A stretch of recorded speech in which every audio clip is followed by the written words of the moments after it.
Hello and welcome to the Chelsea Fans Channel. Ramon here again. Now I know what you're thinking, you want Rory here presenting, but he is back from holiday next week. In the meantime, I've been looking at some of the videos that I've been presenting on and reading your comments. Thank you for all those who have had kind words to say.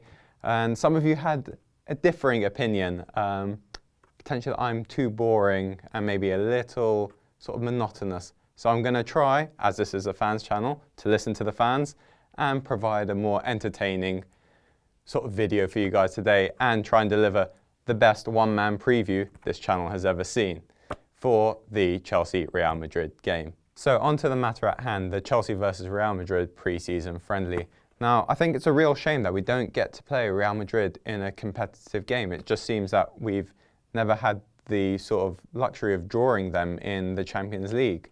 And I think it's a real shame because the Bernabeu is an amazing place, an amazing stadium. Madrid is a great city to go to and sort of never had that chance to go there as Chelsea fans, as a group to, you know, really soak in the footballing atmosphere they have there. And another sort of factor that I think, you know, we're missing out on is, I think a game like Real Madrid, you'd get to see the best of some of our better players. I'd imagine Eden Hazard to be sort of relishing the stage against Real Madrid. You've seen it in the sort of pre-season friendlies we've had against them and Barcelona in the past couple of seasons when he's just sort of mazed his way through their defence because they're more open and the defenders leave him one-on-one. So it's where you get to see the best of him. And it's a shame we're not going to get to see that this season, obviously with no European football. But it's something to look forward to in the future, potentially a tie with Real Madrid in the Champions League, because we haven't played them in a sort of competitive game since the Super Cup final, when, of course, Chelsea won 1-0, and the time before that was a Cup Winners' Cup final, when again, Chelsea won. So always a good omen to play them in Europe, it seems. Just touching on the history that the clubs share together, there's been some great players that have played for both clubs, with Claude Makelele, obviously, coming from Real Madrid at the start of the Abramovich era, and just being this incredible presence in the Chelsea squad, and one of the key reasons we were able to win two successive Premier League titles with Mourinho when he first was here. And going the other way, and I think this is perhaps one of the only players that we've sold that we didn't want to get rid of, that a manager didn't want to get rid of, and one of the players that was in his peak of his career that Chelsea have sold under Abramovich, and that's Arjen Robben. And I mean, he was a fantastic footballer for us. It was a shame he was sort of, his career at Chelsea was blighted with so many injuries. And I think the same thing happened at Real Madrid. They didn't get to see the best of him. But what a fantastic player who I think both clubs would sorely love to have in their team right now. Now, two other people in this fixture who share a common history are the managers, Antonio Conte and Zinedine Zidane, who obviously both played at Juventus, winning multiple titles there. And I think it's really interesting to see that both managers have moulded a team in their sort of playing styles while they were a footballer, with Zidane playing sort of more free-flowing, attacking football, which he's able to because of the sort of talent he has available to him at Real Madrid with Ronaldo, Bale, Benzema, Modric, the likes sort of no other team can sort of dream of having, maybe apart from Barcelona. And Antonio Conte having a more disciplined system where the sum of the whole is greater than the individual parts to the team. You saw that with Italy and how far they went, and when he first took over Juventus, taking a team that was 7th to unbeaten in Serie A, which sort of all emanated from his disciplined system, putting the defence first. And I think it'll be a really intriguing battle to see how both managers approach the game. Expanding on sort of Antonio Conte's defensive solidity is a look at how we've progressed throughout this pre-season. We've kept 3 clean sheets in the last 3 pre-season games, if you count the one that was behind closed doors. And I know it's against sort of 2 lesser oppositions, but RZ Pellets are a very good side. Bet you weren't expecting me to make really poor jokes at this. One thing I have noted is how Chelsea are now defending without the ball when they're sort of pressing the opposition. It's not in the same way we did under Mourinho, where sort of 1 or 2 players would go and press up the pitch. For example, Diego Costa with no one else. Sort of, it wasn't a team effort at times, and I think that's what led to the defence being exposed so often last season.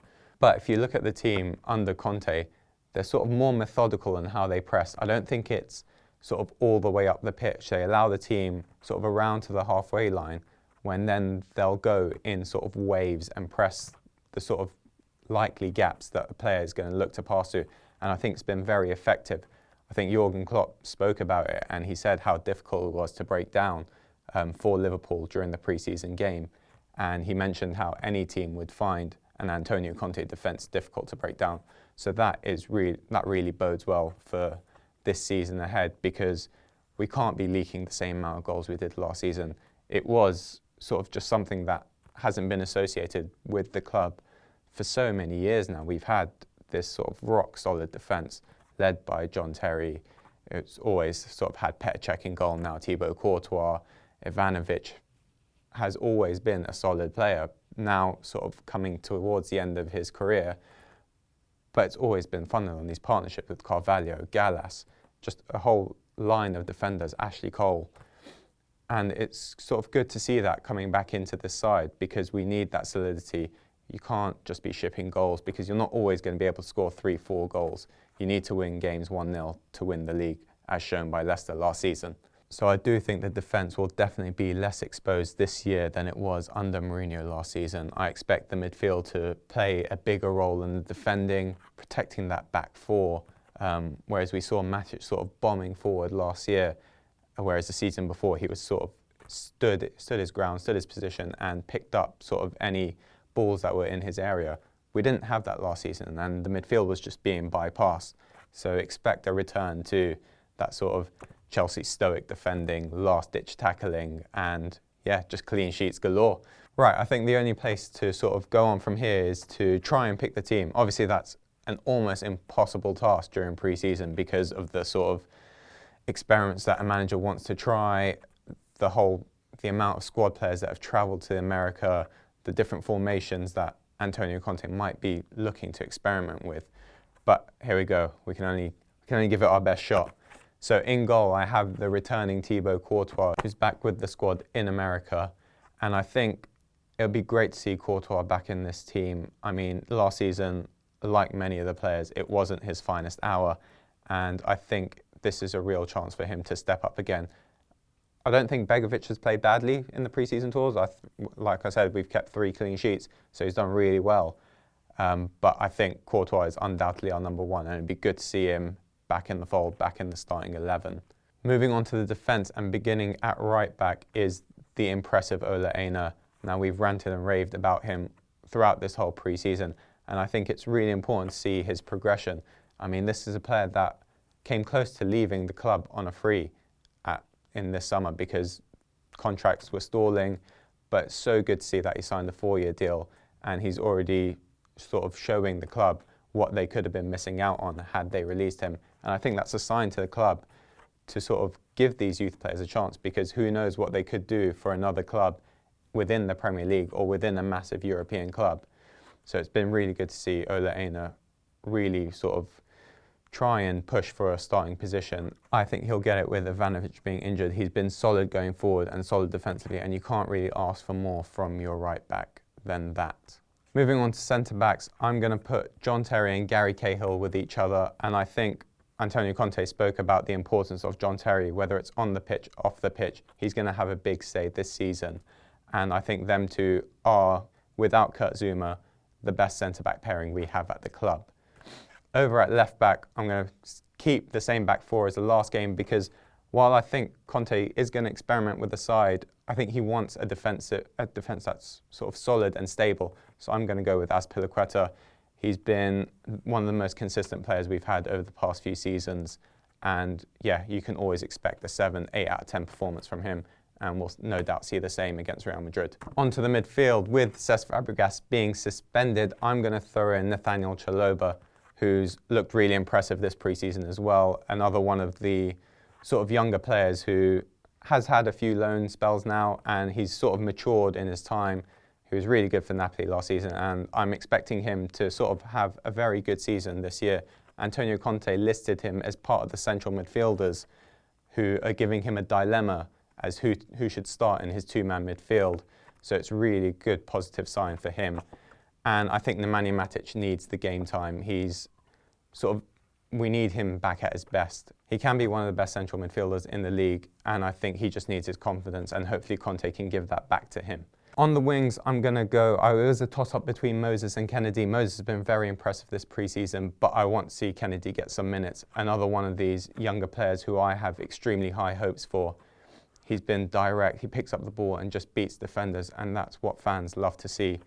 And Conte has also said the importance of wingers in his sides, and I think both Moses and Kennedy can really play an important role this season. On the opposite flank, I'm going to go again for another returning Belgian and Eden Hazard. We need the best out of Eden Hazard to have any chance of winning the league this season. I think he's by far and away the best player in the league when he's on form, but we just need to see that. And I think he really wants to impress. His sort of comments in the media recently have been that he didn't want to leave with the fans on such a poor sort of note. He wanted to be at his best. If he was ever to leave Chelsea, he wants to do it as the best player at the club, which is a great thing to hear from him. Moving to the strikers, I'm going to go with the player who many people are fearing is going to leave just because of an Instagram post, and that's Diego Costa. And now I think a lot of things can get lost in translation. Obviously, his English is not the best. I don't think he was sort of suggesting anything other than he's really enjoying his time in America with his friends, who are obviously the Chelsea players. And it's good to see that sort of camaraderie building again within the team, which we didn't see last year a lot. There was a lot of fraction, a lot of divide. So it's good to see that the players are really back on track together. And finally, Ruben Loftus-Cheek. The sort of Loftus-Cheek as a striker experiment will continue, and it'd be great to see him sort of progressing in that role, getting used to it and comfortable in that position. That's all we have time for. Thank you very much for tuning in and listening. This is my last show on the Chelsea Fans channel for a few months, as I'm going to go off travelling to America. Let me know what you think. Give me your starting 11, and come on, you Blues. Hello and welcome to the Chelsea Fans channel, to a special Q&A session we've got with Charlie from the Mail Online.